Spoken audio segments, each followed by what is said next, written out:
Hey there, confident communicators. Welcome back to the podcast. I'm your host, Molly McPherson. Do you watch or listen to enough crime programming on television or listen to podcasts that you feel like you could walk into an interrogation room as that second cop and get the perp to confess? Or are you the negotiator speaking in the bullhorn to get the suspect to come out of the bank? Or I guess these days it's on a cell phone. Well, this week's guest was that guy. The guy on the cell phone, not the guy in the bank. And he has parlayed that particular talent into helping business leaders become better negotiators, but not in a bank heist, but in the boardroom or in front of a television news camera. So my guest this week is Scott Harvey. He is an FBI trained hostage negotiator who brings a rather unique perspective to crisis management or issues management. But before we get to Scott, I want to let you know that this week's episode is brought to you by the Confident Leader Network. It is the online learning platform for leaders who can learn about the how-tos in communication, social media, and reputation management from the comfort of your own home or office. So don't spend all your time Googling for answers on how to do something simple or asking a teenager for help who hopefully would have even the time to give you when they're not rolling your eyes trying to tell you how to use LinkedIn. Join the Confident Leader Network for monthly trainings and live chats with me.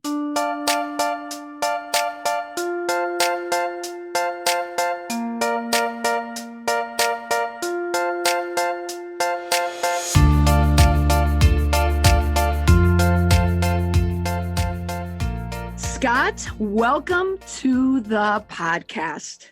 Thank you so much for having me. I'm excited. And already I can tell just by your accent, you are central, rural, middle America?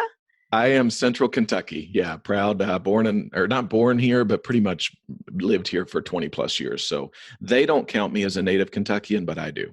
Okay, well, we will too. I just your accent alone. Yes, but you served for a number of years with the local police force there outside of Lexington, Kentucky. Is that correct? I did. Right in the middle of horse country. I served 20 years for the Nicholasville Police Department and retired in 2018 as a sergeant.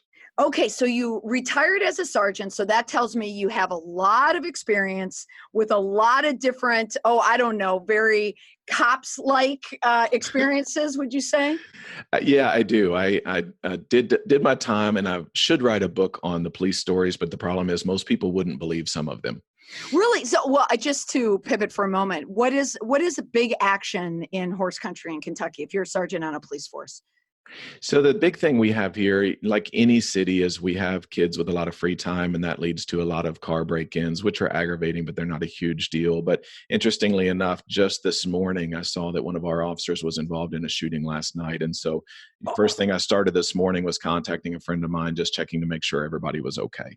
Those are the kind of things that kind of keep you up at night. That it is a relatively small town outside of Lexington, Kentucky, but anything can happen anywhere. And I know what that officer is going through, or the officer that's managing the story, because that's what I used to do. And I know there's not been any sleep, and there won't be any sleep for quite some time, because police work, they say, is 99% boredom and 1% sheer terror. Yeah. And they're dealing with the sheer terror right now. Wow, that is quite a 24 hours on that police force. Did everything work out though? Everything is okay. Unfortunately, the person that they shot did not survive, but he was trying to, kill another officer, and you just can't do that. So. Oh my goodness, that's a news story. Obviously, it is a news story. News story where you are in Lexington. Wow. It's a huge story. Well, certainly that is an incident that illustrates, the high impact that you're going to deal with in the work that you do in law enforcement. I know a number of people who work in law enforcement, in the FBI. As a little side note, I applied to the FBI and I got all the way to the end, but I had to move right when it was time that I could get. So in my alt life, I'm an FBI agent. Very cool. But law enforcement, I find it well, one, of course, it's fascinating for its newsworthiness, but also, and the good work, obviously, that our officers do. But it is so high impact, and you're dealing with high highs and low lows, and you just mentioned the monotony as well. And it's interesting how you have taken your experience serving on a police force, and you've been able to transition it into a career where you, I assume, speak with a lot of business leaders, a lot of entrepreneurs, and you take that experience and you're able to help people become better communicators, correct? Yeah, that's what I do today. And I knew when I signed on at the police department at 23 years old that I knew I was signing on for a 20-year retirement. It's 25 now because budgets are getting tighter, but I knew at 43 that sit at home and collect a pension was never the plan. And that's a good thing because the pension is a nice check, but it's not enough to support a family. It's just not. And so I started about 9 years ago speaking at conferences that I was already attending and doing some school assemblies to kind of build a business, get the boat closer to the dock, if you will, so that I could step onto it comfortably when I retired in 2018. So it was a process that, it took about 9 years to get to where we are today. Okay, and this is where we intersect. You worked as a PIO, which is a public information officer. I did that for the federal government, so you did that on a local police force. But so you understand the same thing that I understand is how critical working with the press, working with the media when an incident happens, how without it can really make an impact to a situation. So share with the listeners how you view that relationship with the press, whether you're on a police force or you're in a business. I always, as a public information officer, I always built relationships with the media because I saw us as being on the same team. They have a story to tell, and I want to be one to tell it to them. Because what we dealt with in police world, there are agencies who kind of do the no comment thing. Can you tell us about this story? No comment. Well, no comment makes me think that you're hiding something. And two, it doesn't make my story go away as a media person. I have to get it. And so if we don't give it to them, whether it's our business or the police force or whatever, they're going to get the story. And I always say they get the redneck report if we don't give it to them. And the redneck report is the guy that was sitting on the porch, didn't have a shirt on, didn't bother to put a shirt on before the news interviewed him, but he's seen the whole thing. And he's happy to tell, even if he didn't see the whole thing, they have to have a talking head. And why would we not want to be the talking head? Why would we hide behind something, even if we messed up? And I would say, especially if we messed up. You can get a lot of public trust by getting on the news and saying, we have made a mistake. We have trained on this, and we're in the process of fixing this so that this doesn't happen again. Oh, of course. Now the redneck report, I'm trying to think, what is the Midwest version of the redneck report? What's the New England, Boston version of the redneck report? But I understand they are going to get anything. In the absence of an official spokesperson, they're going to find a non-official spokesperson that's usually speaking against what you're trying to accomplish. Absolutely. And, there are people who say, well, we can't release what we know. I've done 5-minute interviews and not told them a thing. Case in point, we had years ago, we had a kid who had made a list of people he didn't like and wanted to hurt at his elementary school. So this is like an 8-year-old, right? But it was at the time when school shootings were all in the news, which is today and has been for the last few years. But we can't release anything on that because of the juvenile situation. But the media wanted a story, and there was a story. So I got on the news and said, we investigate every threat to our students' safety. We take student safety as a top priority for our agency, and we will investigate and prosecute any crime that we find committed in our schools today. You created your own talking point, or you framed it how you wanted them to report it. That's interesting. Now, you obviously couldn't speak about it in this case because it was a juvenile, but I know just from being a bit of a crime junkie that there are a lot of stories that happen when there's a crime and the news, if it bleeds, it leads. They want that story. Yep. And you cannot compromise a case by giving away too much information, especially if you have a suspect out there. I know that, because you're going to have to get that information later in an interrogation. How can you take those types of tactics of saying everything while saying nothing? How do you transition that in the business world? So in the business world, if you're dealing with a crisis type situation, and let's be honest, when our customers or our clients call us, it's usually not to tell us we're doing a great job. It's usually because they're in some type of crisis or having an issue with your product or your service. So we've got to listen to them when they call, and we've got to not offer solutions in the beginning. One of the things as a hostage negotiator that I learned very quickly is emotion and reason are on two opposite ends of a teeter-totter. We have emotion. Okay, Yes. emotion of reason. Okay, I'm with you. Emotion is on one side, reason is on the other. So when emotion is high, I'm angry, I'm frustrated, I'm stressed, I'm whatever. Reason is low, which means they're incapable of hearing reason at that point. So as a negotiator, when I got on the call with somebody who was in crisis, I knew the first 30 minutes to an hour was not going to be pleasant. I was going to be yelled at, I was going to be threatened, I was going to be cussed at. But if I allow them to vent and use active listening, give minimal encouragers, all of that stuff, you can't maintain that level of high emotion for long. And if they actually feel like I'm listening to them through their venting, then emotion comes down and by extension, reason comes up. We want to offer solutions in the beginning when they're not capable of hearing them if emotion is too high.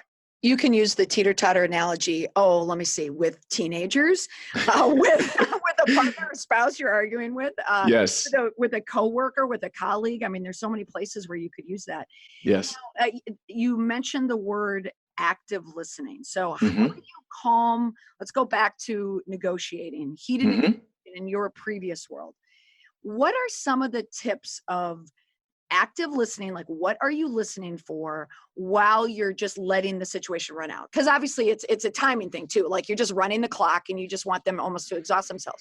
But transition that again into the real world, to the business world. How can you parlay hostage negotiation in day-to-day life?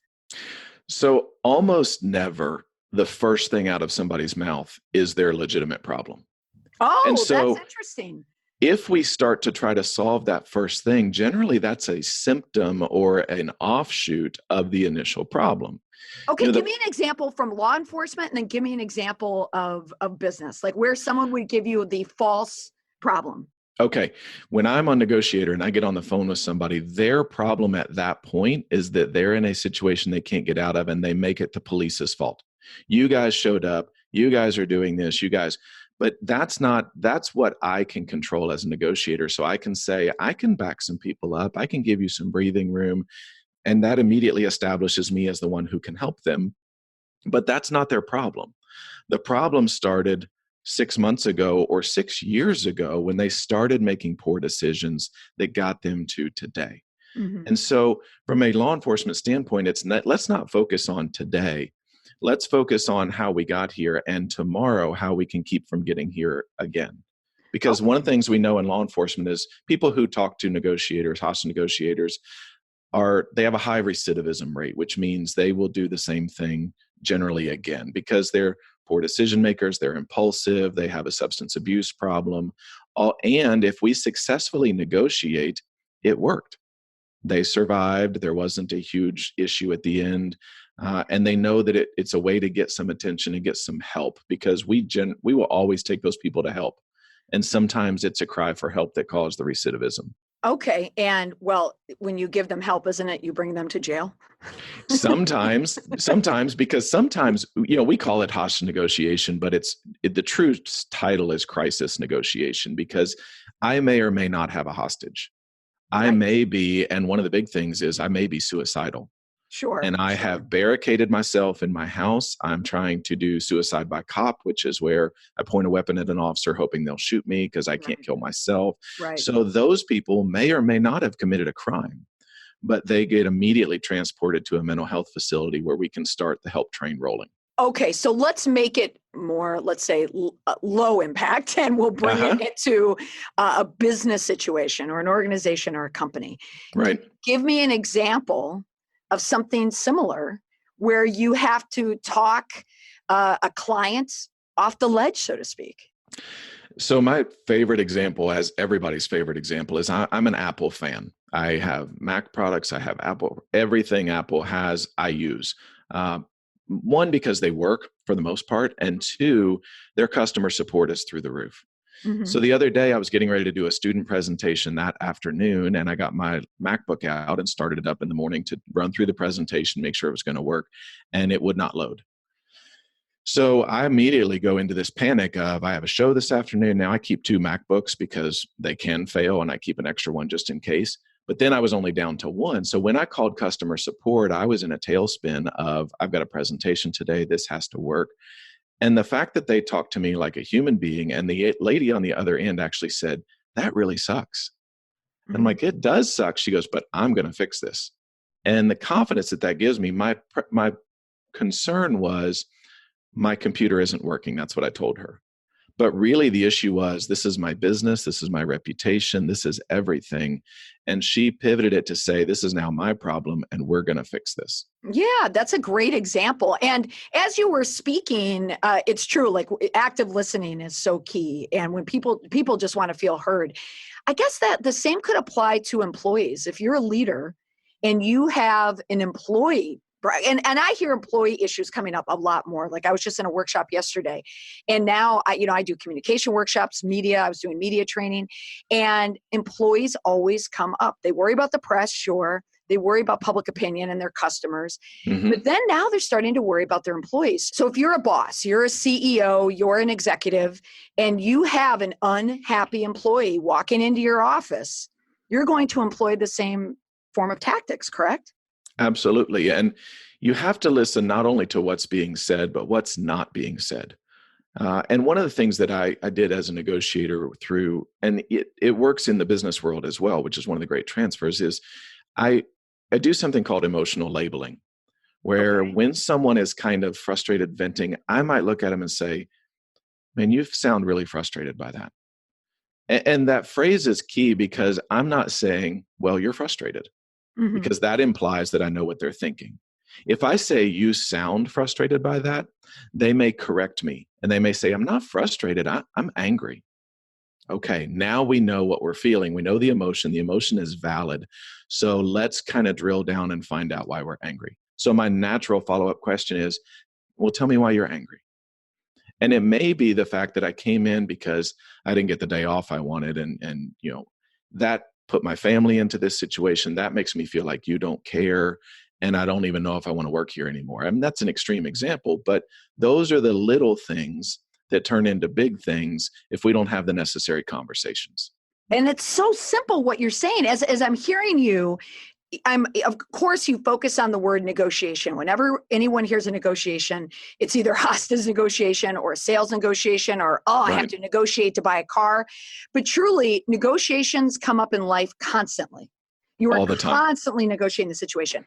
So you could take that formula and Mhm. apply it to anything really in life and in business. Correct. And I know the word formula comes up a lot. And to me, communication, if it was a formula, everybody would do it. Right.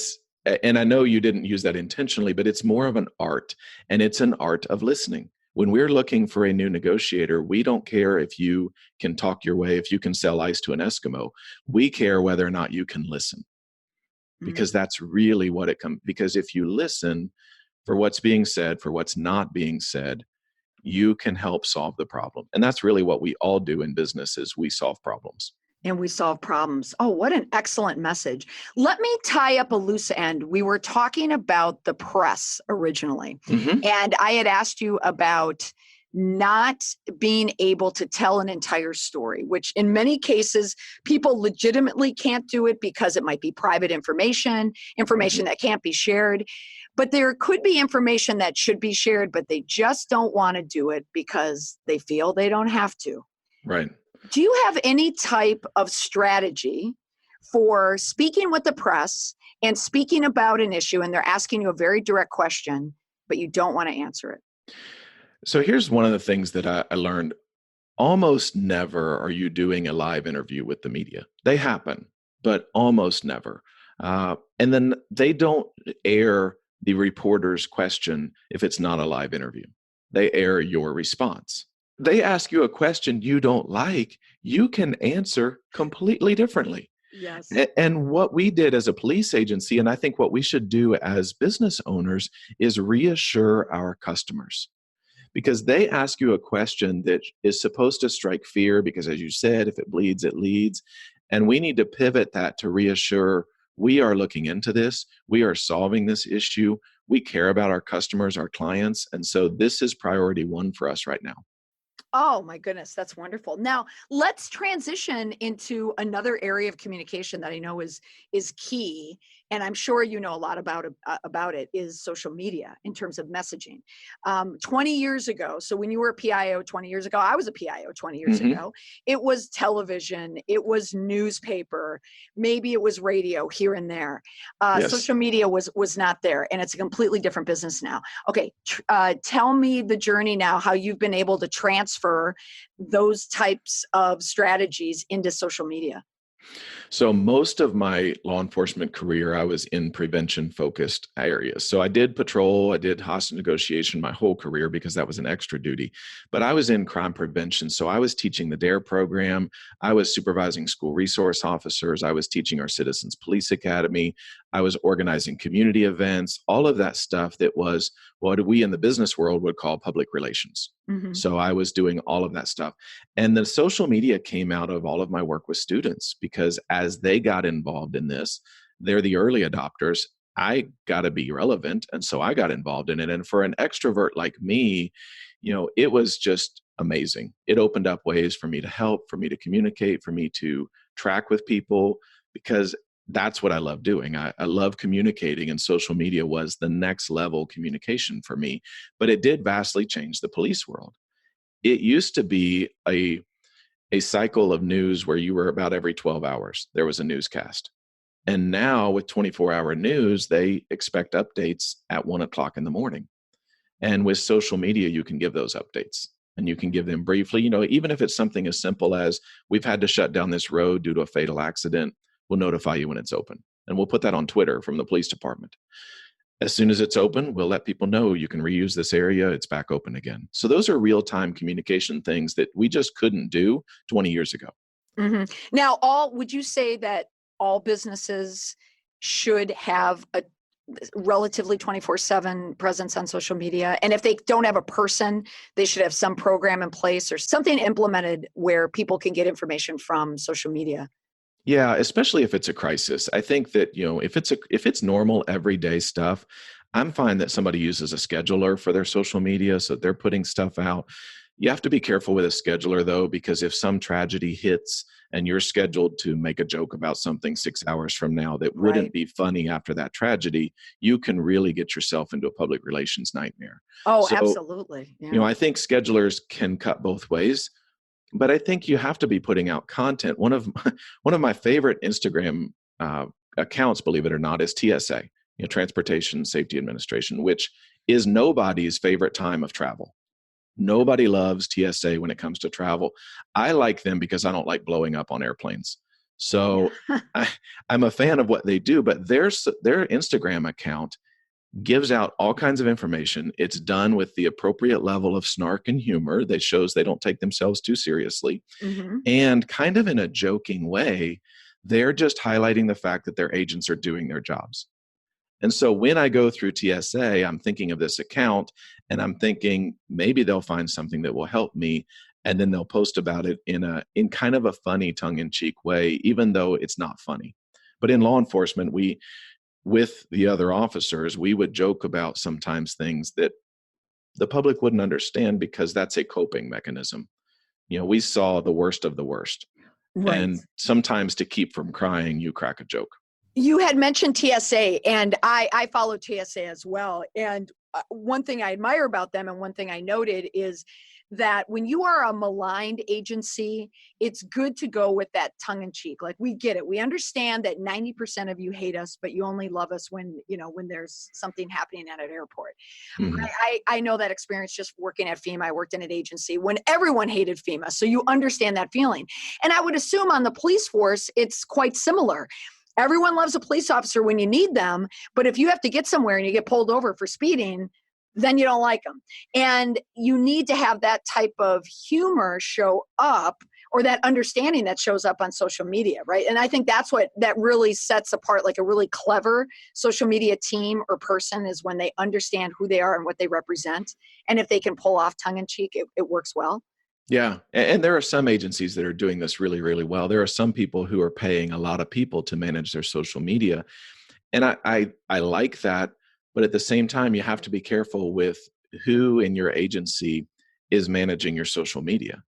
Because KitchenAid, a long while back during a presidential debate, tweeted something to the effect of, even Barack Obama's mom knew it was going to be bad, so she died before the debate, which clearly was not KitchenAid. They took it down immediately. They apologized. It was the employee who thought it was their personal account. And as someone who managed both the police department and my personal Twitter account, Twitter makes it very difficult to see which one you're actually tweeting from. Yes. But the takeaway from that is, if someone in your organization tweets with that level of snark, do you really want to give them the keys to your social media? Because that came from their public account. And so give people access, but make sure they're the kind of people that if they accidentally tweeted from the wrong account, would it undo your company? And I'm not blaming KitchenAid at all. That was in the early days of social media when we were all learning how to do it. Right. And I think we have to extend grace to people who say, we messed up and that will not happen again. Yeah. And I think you heard a lot of those, you saw a lot of those social media blunders when I think people were trying to capture the snark in a clever way. Yes. And then it lands with a thud. A similar tweet happened with the State Department. I believe it was 2 years ago, where they had talked about traveling overseas. And if you're not a 10, meaning looks wise, and I had tweeted something about it because I saw it right away. I went, oh, this is bad. And I knew there's probably some 24-year-old intern who thought it would be funny. And it's funny, then my Twitter blew up because Fox News picked it up. And then a friend of mine called from Utah and said, I think you're on Fox News right now. But that was, Scott, you're right. That was the time that I think people were trying to claim that humor mantle. And then when it didn't work, they would use the excuse, oh, we thought it was personal. But many times I thought it was just unintentional humor that fell flat. Yeah. Or my favorite, our account was hacked. That was what everybody said about 7-8 years ago. Yeah. And you can't do that anymore, can you? Yes. No. Yeah, you cannot do that. Yeah. Okay. So before we leave, I have to ask you one question. So we've started with hostage negotiation and how it can be like negotiating with a teenager. But let's just talk about personal social media use, because I can't let a former sergeant go without asking you this question, especially since you're a resource officer. What would be some top tips that you could give parents, just from your law enforcement experience, about social media use and safety? Yeah, I think social media use for teens is not a right, it's a privilege. And we can't, I had to teach my oldest to drive a car, which was very stressful, but we took those lessons very seriously because the consequences of crashing are serious. And we have to teach them how to navigate the world of social media and online communication, because that's a very real part of their world and their future world. So we can't just not give it to them, but we can't just hand it over and say, good luck. There's an in-between. And we have to have some parameters in place, and we extend the rope if they prove they're responsible, and we pull the rope back in if they show that they're not responsible. And they're going to show at times they're not responsible because they're 13, 14, 15 years old. We weren't responsible at that age, but we couldn't do it on a global scale like they can today. So one of the biggest things I tell parents is, you're paying the bill for that technology, which makes it yours. You allow them to use it. We call it their phone, but in reality, it's yours. And it charges in your bedroom at night. Because the studies are pretty clear. When that phone buzzes at 1 or 2 in the morning, your student will wake up.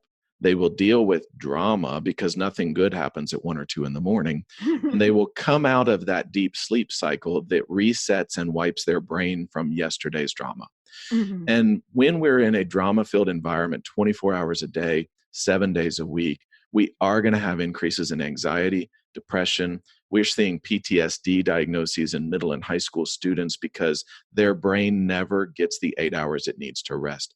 My phone stops making noise at 10 o'clock at night unless you physically old school call me. If you text me, tweet me, whatever, I'll get it in the morning because I need the time to wipe the brain.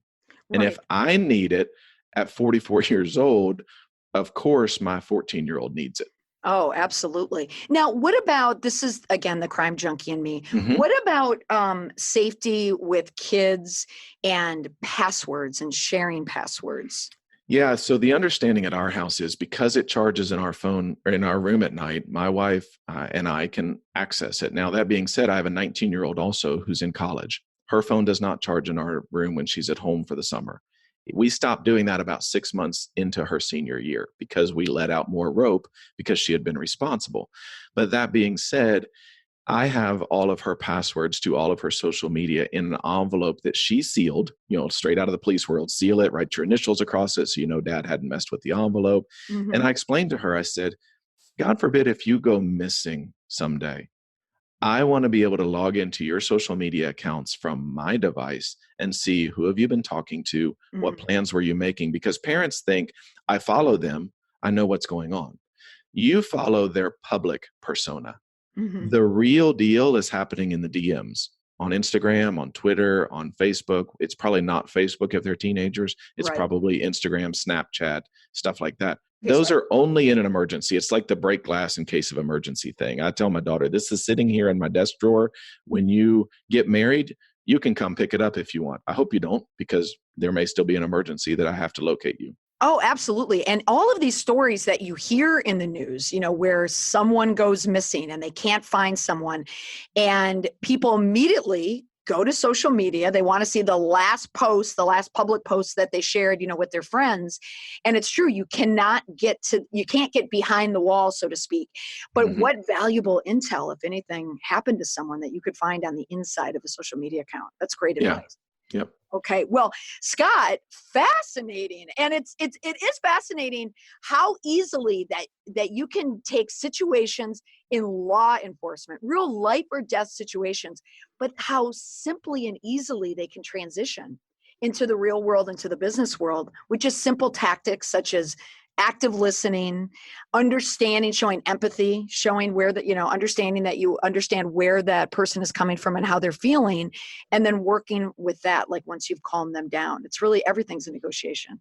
Absolutely. Oh, fascinating. Well, Scott Harvey, thank you so much for speaking with me. If you want to reach out to Scott, of course, there is your website, right? Speakingofharvey.com. That's where everything is happening. That's where the social media links are, that kind of stuff. Okay. And also, you have a podcast, the Speaking of Harvey podcast. I do. That podcast is geared towards people who want to launch or grow a speaking business because that's what I've done as a side gig for about 8 years and now as my full-time business. Oh, wonderful. Okay. Well, good luck with all of that. And Scott, thank you so much for sharing your information. Incredibly helpful for business people and, of course, parents in this day of age of social media. Thank you so much for having me. It was awesome. All right. Thanks, Scott. I want to thank Scott Harvey for joining me on the podcast this week. My goal for the next 7 days is to be an active listener, because I guess that's where the magic happens. And thank you for actively listening to this podcast. And if you have a moment, check out the Confident Leader Network. That's confidentleader.network. Or you go to my website, mollymcpherson.com/network, because that's where a lot of the magic is happening as well. Thanks for listening. Bye for now.